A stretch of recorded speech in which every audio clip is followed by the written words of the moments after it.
ഒളവണ്ണ ഗ്രാമപഞ്ചായത്ത് ഭിന്നശേഷി കലോത്സവം സംഘടിപ്പിച്ചു.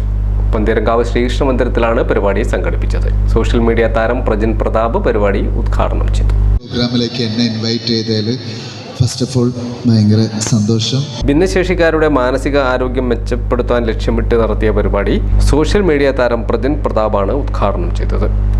ഉണർവ് എന്ന പേരിൽ സംഘടിപ്പിച്ച പരിപാടിയിൽ ഭിന്നശേഷിക്കാരുടെ വിവിധ കലാപരിപാടികൾ അരങ്ങേറി. ചടങ്ങിൽ ഗ്രാമപഞ്ചായത്ത് പ്രസിഡന്റ് അധ്യക്ഷയായി. എൻ പ്രശാന്ത് ഉപഹാരങ്ങൾ വിതരണം ചെയ്തു. ഗ്രാമപഞ്ചായത്ത് അംഗങ്ങളായ M Sindhu, P mini, E M Vinod തുടങ്ങി നിരവധി പേർ സംസാരിച്ചു.